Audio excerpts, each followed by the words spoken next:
মা দেখো নামাতে কবিতায় শাশুড় মার কি হয়েছে বাবা উঠাছে না উঠা মাতৃখাবতী মাতৃখাবতী মা উঠাছে না উঠা তুমি আমাকে নাকি অকল হলে এড়ি থৈ যাব নোৱাৰা মা উঠাছে না উঠা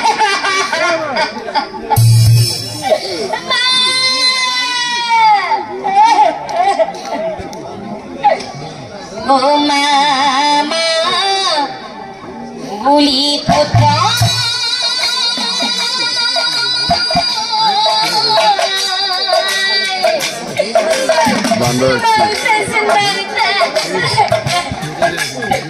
কান্দিবে লাগিলা কিয় বলা তুমি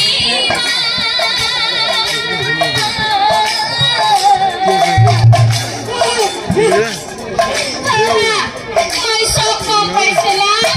মই সব গম পাই গৈছো আমার বাদে তুমি জীবনতে দিলা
ঠিক আছে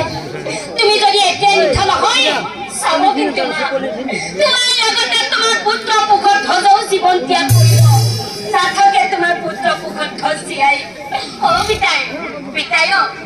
মাক উঠিবলৈ কৈছো পিতাই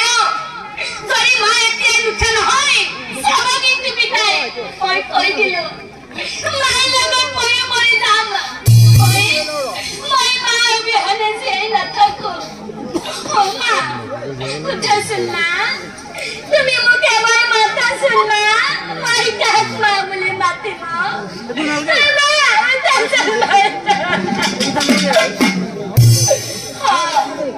তাৰ মানে তুমি নুঠা নহয় ঠিক আছে মই আজি প্ৰতিজ্ঞা লৈছো তোমাৰ পুত্ৰ মুখত ধৰে তোমাৰ লগতে জীৱন ত্যাগ কৰিব নাথাকে তোমাৰ পুত্ৰ মুখত ধৰে জীয়াই কিয়নো মাতৃয়ে যদি নিজৰ স্বামী আৰু পুত্ৰৰ বাবে জীৱন ত্যাগ কৰিব পাৰে তেনেহলে পুত্ৰ হৈ আমি কিয় নোৱাৰো ময়ো মৰি যাম নাথাকে তোমাৰ পুত্ৰ মুখত এখি বুলি মুখত ধজে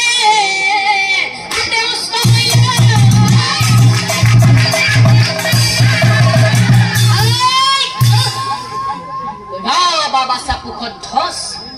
ৰাবা এটি খানে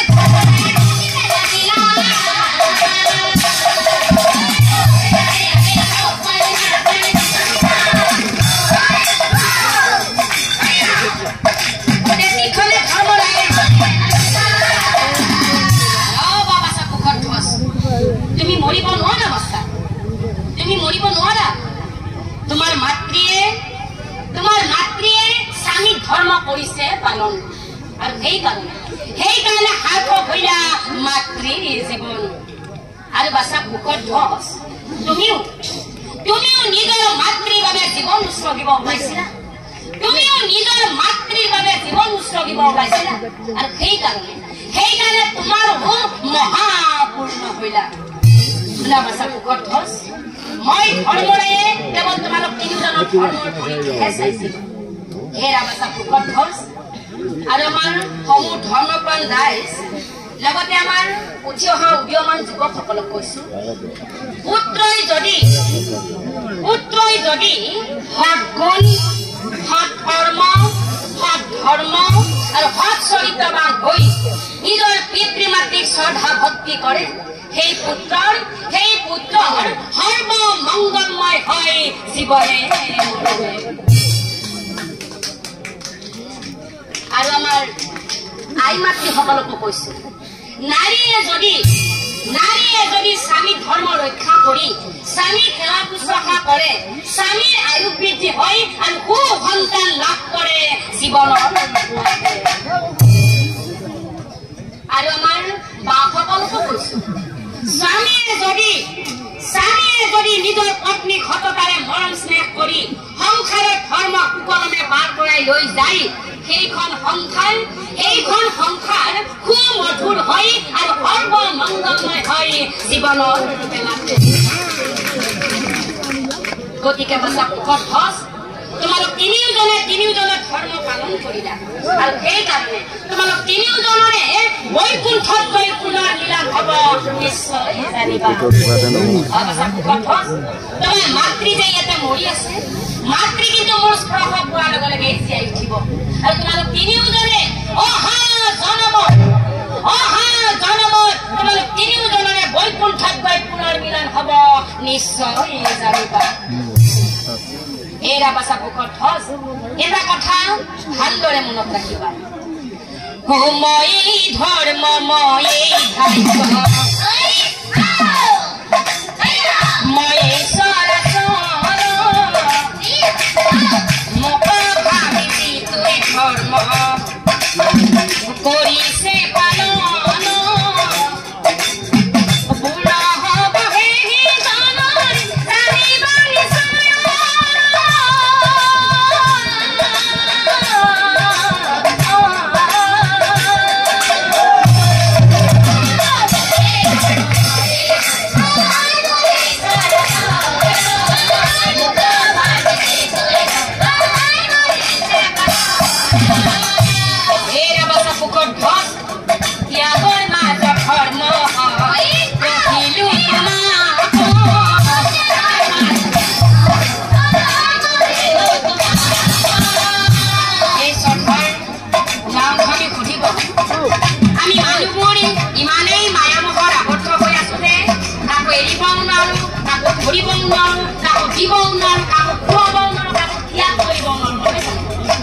প্ৰভু শ্ৰীকৃষ্ণই কৈছে যোনে হেনো ত্যাগ কৰিব পাৰিব তাৰে হেনো ধৰ্ম হ'ব যাৰ কাৰণে পুখত ধসৰ ধৰ্ম হৈছে নিজৰ পিতৃ মাতৃৰ বাবে জীৱন ত্যাগ কৰিবলৈ গৈ কিন্তু আজিৰ সমাজত আমাৰ ল'ৰা ছোৱালীয়ে হওক বা পুত্ৰ বোৱাৰীয়ে হওক নিজৰ পিতৃ মাতৃৰ বাবে জীৱন ত্যাগ কৰাটো দূৰৰেই কথা নিজৰ পিতৃ মাতৃক জীয়াই থকাকে এদিন সেৱা শুশ্ৰূষা কৰিব আমাৰ হাতত ইমানেই কৰ্মব্যস্ততা প্ৰভু শ্ৰীকৃষ্ণই কৈছিল যে যোনে হেনো ত্যাগ কৰিব পাৰিব তাৰে হেনো ধৰ্ম হ'ব গতিকে বাছা আমি নামটোৰ মাজেৰে বুজাব বিচাৰিছে আপোনালোকে পুখত ধসৰ নিচিনাকৈ জীৱন ত্যাগ কৰিব যাব নালাগে জীয়াই থাকোঁতে নিজৰ পিতৃ মাতৃক শুশ্ৰূষা কৰকচোন তেতিয়াই আমাৰ ধৰ্ম হ'ব গতিকে বাছা পুখত ধস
Tirakan pariku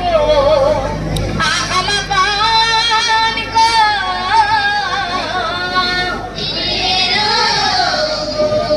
Kultu tirbabe ami Pakyamani ka